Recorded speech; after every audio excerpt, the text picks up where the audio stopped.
With hundreds of thousands of calories stored in their belly, why are fat people hungry? Hello everyone, I'm Butter Bob. I lost 150 pounds and made a video about how I did it called Butter Makes Your Pants Fall Off. It's a funny title, but it's a serious subject about why we get fat and what you can do about it. You can watch that on my YouTube channel. But in this video I'm going to talk about why fat people are hungry and what they can do to completely control their appetite. Did you know you could live off the fat you've saved and retire from being hungry all the time? The problem is this huge savings of energy called body fat is locked up. People who are fat are actually rich in energy. They have a big fat bank account of stored food locked up around their belly and their butt and their chinny chin chins. But for some reason, they can't make a withdrawal on that account. It's like the crazy old man who lived on cans of cat food because he'd forgotten about the $1 million he had in the bank. He was rich. He could have gone to the best restaurant every day and eaten the finest steak with all the trimmings. But because he forgot he was rich, he lived off cheap cans of cat food. This is the problem for most heavy people too. They have a huge bank account of stored fat, but they stay hungry all the time. They have many hundreds of thousands of calories banked away that they could keep them fed and satisfied for a long time. Yet, they can't make a withdrawal on this fortune. They don't have access to the account number, so to speak. And without this access, the First National Bank of Belly Fat will not let them make a withdrawal on their fortune. Something has stolen their checkbook. Something has taken their debit card and has been using it to steal their food, while at the same time preventing them from making a withdrawal from their own account. That something is chronically high insulin levels. And before you turn me off, stick around and I'll prove what I just said to you in just a few minutes. This constant high insulin level is like an identity thief. It takes your food and locks it away where you can't get to it. And like an identity thief, as long as it has control, you're locked out of your bank of belly fat account. So if you're fat, you're rich in fat, but can't use your riches. At least you haven't been able to use them in the past. To explain what I mean a little differently, let's look at this whole problem from a different angle. Instead of looking at getting fat, let's look at starvation. Famous researcher George F. Cahill was a scientist who studied human starvation. He found out that a 154-pound man, about 70 kilos, had the following energy stored in their body. They had about 1,500 calories of stored sugar, or what is called glycogen, stored in their liver and muscles, which, by the way, the body doesn't like to use. It likes to preserve this energy for emergencies or for times when food is scarce. In other words, it likes to hang on to this glycogen. This average-sized person also has about 13 to 15 pounds, about 6 to 8 kilos of protein, or about 25,000 calories of protein. But Cahill points out that most of the protein is locked up in their tissues and used for processes of living, and very little of it can be used for ready energy. Besides, the body also doesn't like to use protein for energy anyway. It doesn't store extra protein for energy. But here's the part I really want you to hear me on. Cahill found that the average person, that 154-pound person, that 70-kilo person, so we're not talking about a fat person. We're talking about a fairly trim person. That 154-pound person had 22 to 33 pounds of fat, or about 10 to 15 kilos of fat. And that fairly trim person's fat represented between 100,000 and 150,000 calories of fat. Cahill estimated that the amount of fat was enough energy to keep that fairly trim person alive without eating for between 1 to 3 months. That's 1 to 3 months of a total fast, total starvation, living on their own body fat. Can you imagine if a 154-pound person could live 1 to 3 months on his fat? How long could I have lived on my fat when I was 320 pounds? Here's a couple of pictures of me to show you what I mean. We really don't have to guess too much on how long a very fat person could live on all that fat, because there's an actual experiment that was done in the 1960s that give us an answer. A 27-year-old Scottish man fasted for 382 days, over a year, about 13 months without a bite to eat, and he lost an astonishing 276 pounds, about 125 kilograms. He was 456 pounds, about 207 kilograms, and at the end of his fast, he was 180 pounds. He did this under medical supervision, so we know he didn't cheat. And you can read all about it in the notes to this video. And the study was called Features of a Successful Therapeutic Fast of 382 Days Duration. This man's 276-pound fat belly amounted to enough fuel to keep him alive for well over a year. And this 276 pounds of fat, about 125 kilos of fat, would be close to 1,000,000 calories of energy. It's an absolutely amazingly high number. You know, even more amazing is, to me, which means my 150 extra pounds that I lost was holding at least 500,000 calories of energy. Now here's the question you have to ask yourself if you're thinking about this. If 276 pounds of fat is enough energy to keep a man alive for over a year without eating, why are fat people ever freaking hungry? If that fat belly has all that energy, why do fat people ever get hungry? You know, we can get the answer to that question from Cahill's work too. Cahill found that so long as the body is in a fed state, a state of being where there's food being eaten and insulin levels are high, then all the tissues, organs, and muscles of your body use blood sugar made from food for energy, and they do not, for the most part, use fat. This high insulin level causes the body to not only store fat, but prevent the releasing of that fat. It also prevents the body from using the stored sugar called glycogen, and prevents the body from using protein too. The body is either burning mostly sugar from food, or what we'll call in a fed state, or burning mostly fat and stored glycogen, and in what we'll call a fasted state. When you eat, you cause your entire body to switch over to burning sugar for several hours, sugar made from the food that you're eating. A few hours after you eat, somewhere between 3 hours if you have a normal insulin response, longer if you're insulin resistant, and even longer, or maybe never, if you snack a lot, the process of storing calories as fat reverses. First, your liver and your muscles and even your fat cells increasingly switch from using blood sugar from food to using stored food or fat for fuel. As the insulin levels go down, and insulin doesn't always go down to zero, by the way, as insulin levels drop and insulin's opposite hormone, glucagon, increases, more and more fat is released for fuel.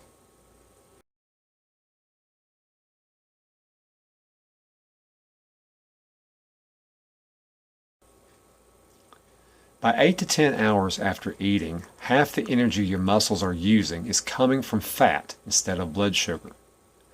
After about 10 hours or so, the levels of fat being released for energy dramatically increase as the body increasingly switches to using fat for energy.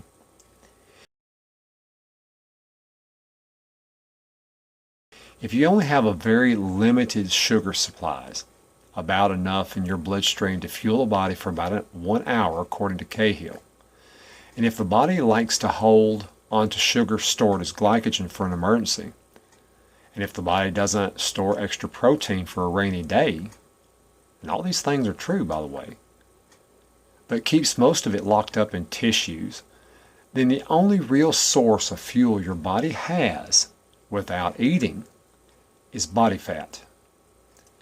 Now, if that fat is locked up because of high insulin levels or constant eating, snacking, then you have to find a way to fuel your body. In other words, you'll be hungry and tired because even though the body has a tremendous amount of energy stored in your belly, you can't access it. So the body tells you to eat. It makes you hungry to supply its immediate energy needs. Cahill found that starvation, or going without food, is your body's way of switching from using blood sugar made from food for fuel, to using body fat for a fuel. Insulin, or a relative lack of insulin in relation to its sister hormone glucagon, depending on whether or not you're feeding or fasting, is the master hormone of this process. And these are George Cahill's words, not Butterbob Briggs's words. Insulin is the master hormone of the fed or fasted state. If you don't like that, take it up with the works of Mr. Cahill. Unfortunately, he's passed away, but he's a published scientist, and some of you critics will have to take that issue up with him. When you're eating, and it doesn't matter much what you're eating, insulin is higher, and the body is in a fed state. While in this fed state, and this lasts for several hours after you eat, your body and your organs and the entire body switches to exclusively using blood sugar made from food, or glucose. Energy being released from fat is greatly reduced or even stopped during this fed state. Listen, your body is designed to live off fat in the absence of food. You have fat on your body for a number of reasons, but the most important reason you have fat is so that you can survive if there was ever a time when food was scarce. This is an important point, and I want to stress this point. Your fat is there around your belly as insurance against hard times, but it can only be used in any great amount when you are doing without food. Body fat is there to feed you when there's no food. Therefore, if you want to get rid of body fat, you have to do what nature intended you to do. You have to do without food for periods of time. And to get this process started, you don't have to go without food for days on end. The process of switching to fat can be done on a regular basis, daily even, and we'll talk more about that a little later. The fat belly is there to provide us with food when there is no food. It is there to be used when we don't eat or can't eat. The problem for the fat person is this: if your body doesn't like to burn glycogen when insulin is up, and it doesn't like to burn protein, period, and if higher insulin levels prevent it from releasing belly fat to burn, and on top of all these things, if you only have enough blood sugar in your system to fuel your body for about an hour, where is the body supposed to get energy to continue living? The answer is really simple. It gets it from food and drink. That's why the hugely fat person is hungry. It's a different story for the normal person. They have higher insulin for only about 2 hours after eating, and even their higher insulin level is still not as high, and we'll see that in a minute, as the person who's insulin resistant. During that short window of time, that 2 hours or so, their body is storing fat too, just like the fat person. But then that insulin begins to go down, and they start the process of switching over to burning fat or fasting fairly quickly. And we're going to see something that's going to show that to you in graphic terms in just a second. But the insulin resistant person is a different story. their insulin levels go higher and last much longer. As much as 4 or more hours goes by while they're waiting for these levels to go down. All this time their body's in fat storage mode. Their body can't burn glycogen or protein for energy during this time, and the higher energy levels prevents their body from releasing and burning fat. Stick with me for a minute and I'm going to show you some amazing graphics that will make all this stuff crystal clear in your mind. So their body is stealing their energy and leaving them hungry between meals. Then they do the worst possible thing. They have a snack or they eat more to make up for this energy loss and cause their insulin levels to last even longer and grow even higher. Even some of you on a low carbohydrate diet are doing this too. You're eating and snacking thinking the low carb food is the magic of losing weight. But nothing is further from the truth than this. Any eating, especially eating lean protein, is just keeping you in the higher insulin zone. You know, almost all my videos are about insulin resistance and chronically high insulin levels, which I call its traveling partner in crime. So in this video, I want you to really see what this means so you'll understand. A picture, or in this case a graph or two, is worth 1,000 words. And I want to thank Ivor Cummings, who by the way has the best video about cholesterol on YouTube entitled The Cholesterol Conundrum. Ivor put a post about the work of Dr. Joseph Kraft on his Facebook page, and that's how I became aware of Dr. Kraft. Dr. Kraft spent 30 years or more studying high insulin levels, or what doctors call hyperinsulinemia, in literally tens of thousands of patients. You know, his work is not theory. He actually blood tested insulin levels in tens of thousands of patients and recorded the data for decades. And this is what we're going to see in a few minutes. I have links to his book and an article he wrote in the notes on my website. Here's a look at what chronically high insulin levels look like.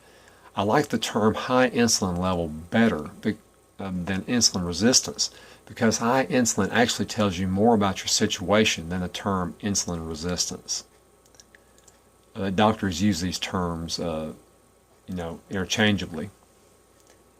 First, let's look at a normal person, a person who doesn't have chronically high insulin levels. Now, this person eats. They eat and their insulin goes up like it should. Insulin levels reach their peak about a half an hour to an hour after eating. Then they start falling. But as you'll see when we get to the graphics for people with high insulin levels, even the peak insulin level for these normal people is small in comparison. By the third hour, their insulin levels have returned to normal fasting levels. And just for reference sake, Dr. Kraft considered insulin between 0 and 30 microunits per milliliter normal fasting levels. And these normal people only double that 30 microunit level to about 60 after eating. And you're going to see in a few minutes that people with insulin resistance, their numbers are much higher. So here's a graphic of the normal insulin pattern.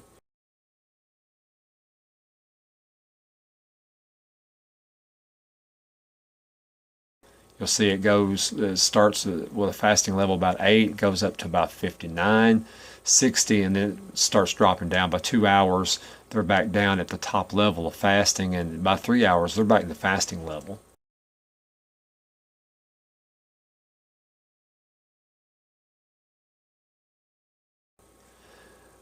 Let's look at a few people who don't have this normal insulin response. This second one is what Dr. Kraft calls pattern 2, or normal insulin peak, but a delayed return to fasting levels.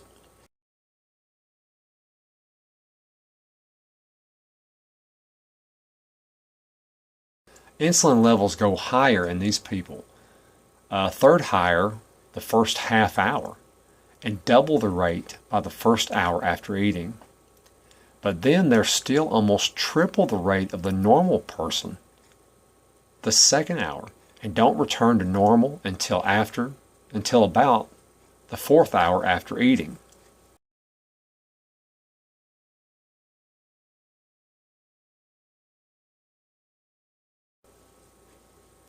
We'll look at this graph. They start out the fasting level and they hit 93 by the half hour, 116, which is almost double what the normal people had by the first hour.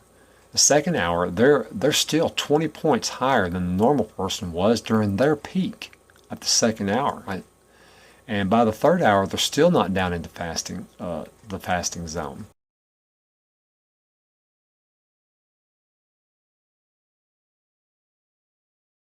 Pattern 3 is what Dr. Kraft calls delayed insulin peak.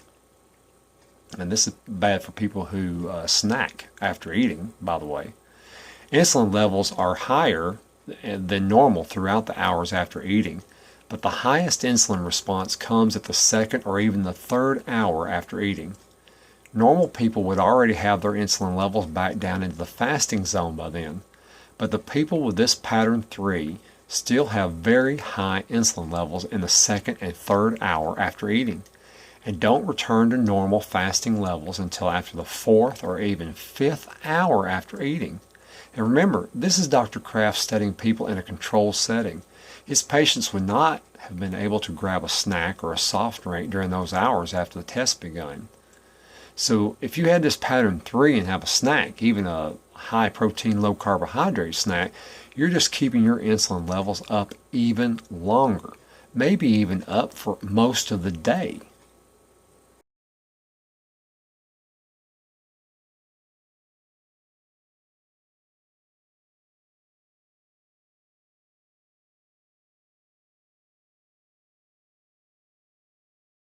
Pattern 4 is what Dr. Kraft calls high fasting insulin. Now, these are the people who, even before they eat, have insulin levels almost as high as the normal person does after they've eaten. If you'll notice, the other patients had a fasting insulin level of between 0 and 30 microunits per milliliter. But these poor unfortunate people have fasting insulin levels above 50. This is before they ate.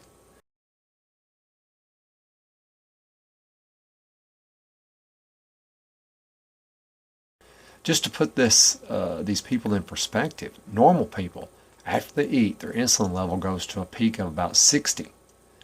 But these people maintain a level of 50 even in the fasted state.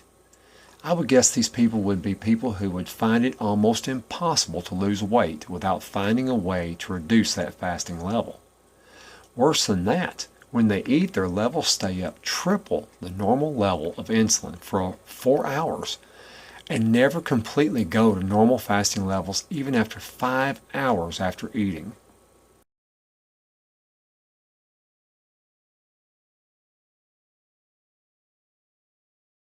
Here's a graphic with a normal insulin response in light blue and the 3 patterns of high insulin altogether above it in yellow, orange, and green.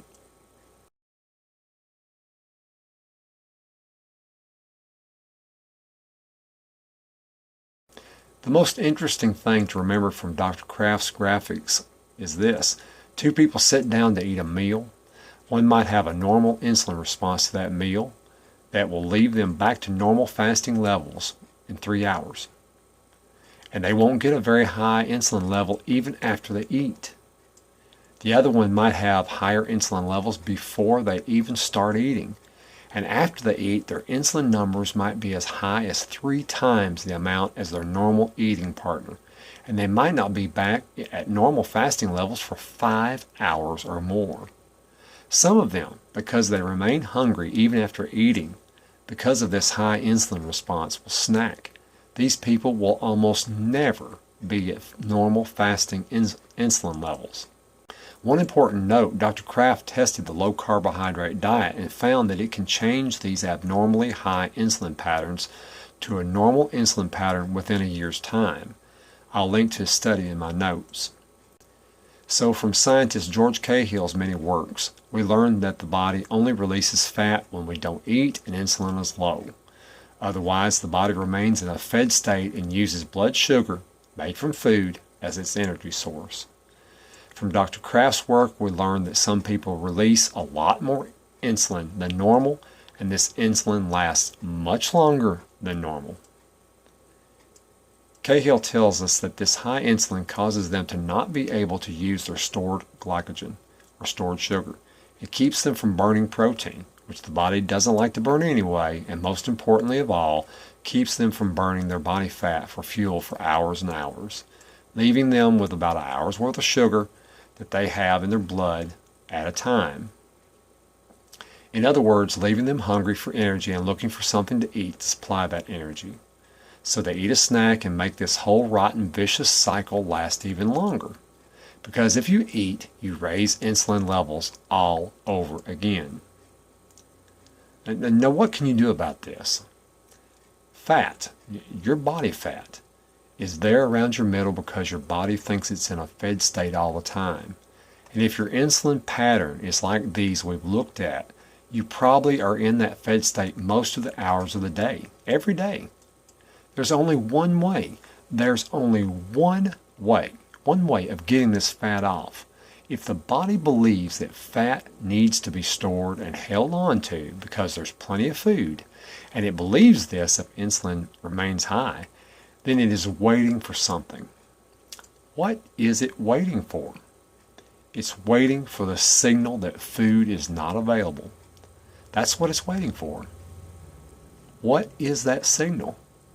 Low insulin levels is that signal.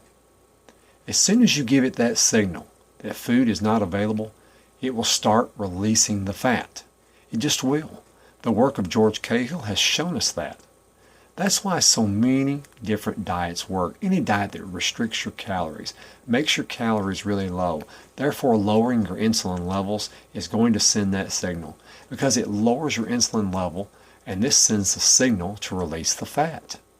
The problem is sustainability. In a world where food is everywhere, it's hard to sustain a low-calorie diet. Is it impossible? No. I mean, people have done it. Many people have done it. But a low-carb, high-fat diet, the diet I use to lose 150 pounds, is a diet hack. It's a trick.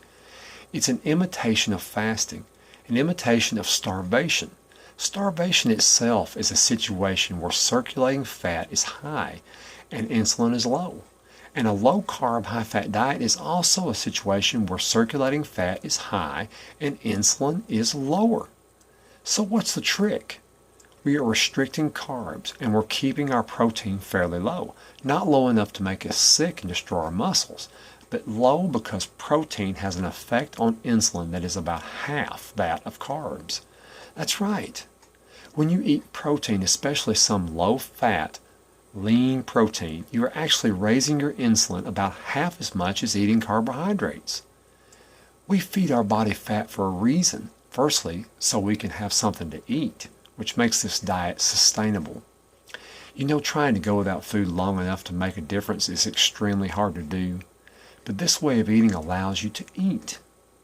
This sustainable fat diet allows us to eat, which makes the diet easy, and the high-fat part of this diet sends the signal to the body that we're not eating.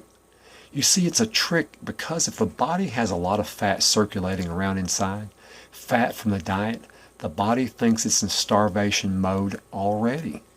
Because if it was actually going without food, the body itself would be releasing fat. So if we eat fat, when we do eat, it's sending the same signal that the body would get if it was actually going without food. Fat is also the food with the least effect on insulin. So insulin is kept low by the fatty food, and the very fact that fat is in the system at a higher level and insulin is low sends the body the signal that it's not eating.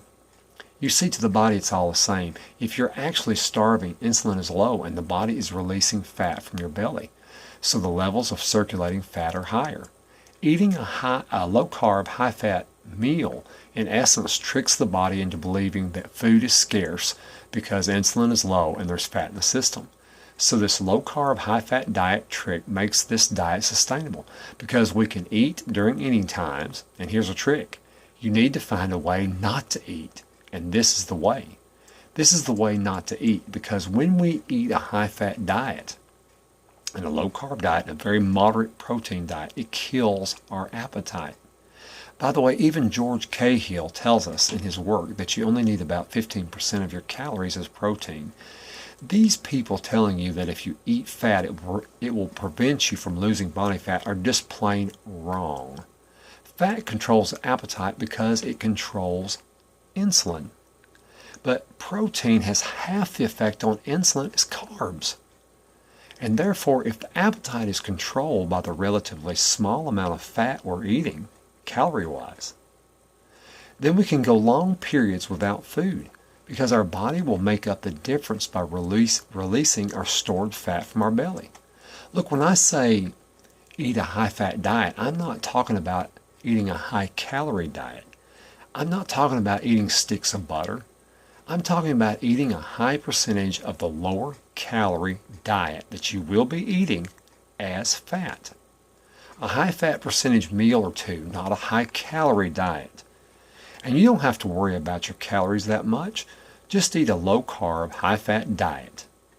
Moderate protein until you're satisfied. Then listen to your appetite control that diet will give you, and don't eat when not hungry. You'll end up eating a lower-calorie diet without effort or thought. Now listen, this is a trick. The not eating, the fasting, the intermittent fasting. The going without food is what the body has been waiting for. And it is the signal that tells it to get rid of the fat. Because looking for a time when you're not eating is the whole reason it stored fat in the first place. This fat around your belly and your butt and your chins is there, and it's been there waiting for you to not eat.